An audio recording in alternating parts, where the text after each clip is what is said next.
A few moments later. Hello guys, welcome back to my channel three year daily dose. আমি আপনাদের রুম্পা পাত্র নিয়ে চলে এসেছি আবার আজকে একটা নতুন ব্লগ। 1 hour later.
তো দেখো, সকালবেলা মেয়েকে স্কুলে পাঠিয়েছি, আর সকালবেলা আর কোনো ক্লিপ নেওয়া হয়নি।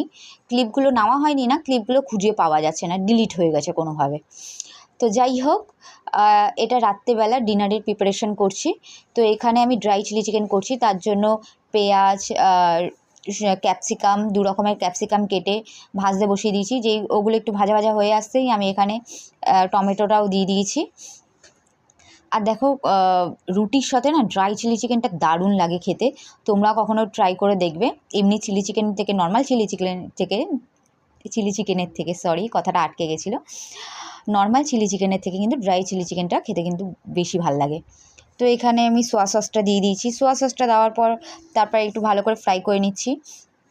তারপরে এখানে আমি টমেটো সস আর টমেটো কেচাপ বা সস যাই বলো, আর চিলি সস, এইগুলো আমি অ্যাড করেছি। আর একটুখানি রাস্তার মতো স্বাদ আসার জন্য, মানে রেস্টুরেন্ট বলো, রাস্তায় বলো, ওখানে কিন্তু আজিনামটোটা কিন্তু অ্যাড করে। তো আমিও এখানে আজিনামটোটা অ্যাড করেছি। আমি জানি খাওয়া ভালো না, আমি খুব কম দিই। যখন মনে হয় যে না, একটু রাস্তার মতো ফিল নেওয়া যাক, রেস্টুরেন্টের মতো, তখন গিয়ে আমি আজিনামটোটা অ্যাড করি। তোমরা চাইলে স্কিপ করে যেতে পারো। আর আমরা যেহেতু বেশি ঝাল খাই, তার জন্য একটু লঙ্কার গুঁড়োও দিয়ে দিয়েছি। ব্যাস, আর কিছুই না এখানে। তারপরে এরপরে পকোড়াগুলো দিয়ে ভালো করে একটু নাড়িয়ে চাড়িয়ে নিয়ে নামিয়ে নেবো, ব্যাস। তো এটাই হচ্ছে ড্রাই চিলি চিকেন। আর ড্রাই চিলি চিকেনের সাথে তখন তো দেখলে যে আমি রুটিটা করছি, আটা মাখলাম। তো ব্যাস, ড্রাই চিলি চিকেন আর গরম গরম রুটি অসাধারণ লাগে, জমে যায় জাস্ট। নানের সাথেও খেতে পারো, বাট আমার মনে হয় নানের থেকে কিন্তু আটা রুটির সাথে কিন্তু ড্রাই চিলি চিকেনটা ভাল লাগে বেশি। তো চলো, আমার যেটা মনে হয়, যার যার টেস্ট। তো দেখো, এখানে আমার ড্রাই চিলি চিকেনটা হয়ে গেছে। আর এখানে যে ক্যাপসিকামগুলো দেখছো, প্রত্যেকটাই আমার ছোটো মেয়ে কিন্তু স্কিপ করে গেছে, মানে তুলে তুলে ফেলে দিয়েছে, দেওয়াও যা না দেওয়া তাই। আর এখানে টেস্ট করানোর জন্য আমি আমার বড় মেয়েকে দাঁড় করিয়ে দিয়েছি। বড় মেয়েকে দিয়েই টেস্ট করাচ্ছিলাম যে দেখ ঝাল হয়েছে কি না। ও বললো না, ঝালটা কম হয়েছে। আমি আবার একটু লঙ্কার গুঁড়ো অ্যাড করেছি, যেহেতু লঙ্কার গুঁড়োটা অ্যাড করেছি একটু, ওর জন্য আমি আবার একটুখানি টমেটো সসটাও অ্যাড করে দিয়েছি। নয়তো কীরকম একটা ফ্লেভারটা লাগে না।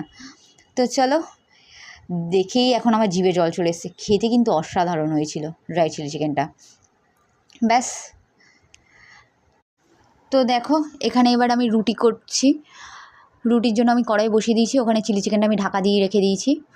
তো এখানে গরম গরম রুটি করব, গরম গরমই আমি রুটি করে মেয়েদের সার্ভ করি। আমি রুটি আগে থেকে করে রাখি না। মানে মা বলছে তুই ক্যাসারোলটা কিনলি কেন আবার, ক্যাসারোলটা তো কোনো ইউজেই আসে না। বললাম না, ইউজে আসবে। যখন আমার বর বাড়িতে থাকে, ওকে যদি 4টে রুটি, 2টো রুটিই দেওয়া হয়, তার থেকেও একটা রুটি বাছিয়ে বাছিয়ে রাখবেই। তো পরের দিন বাসি চায়ের সাথে রুটিটা খাওয়ার জন্য ক্যাসারোলটা ইউজ করা হয়। তো চলো, এখানে এই যে দুটো দুটো করে করছি আর মেয়েদের সার্ভ করে দিচ্ছি খাবার।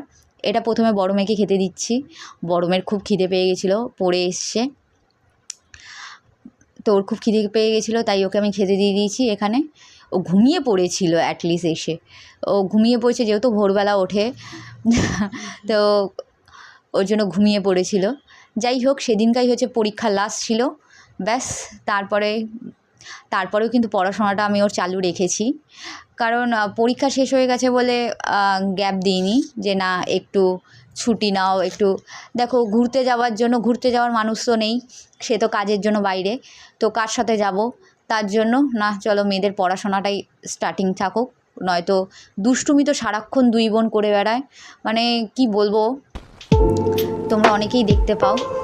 তো চলো ব্লগটা এখানেই এন্ড করছি।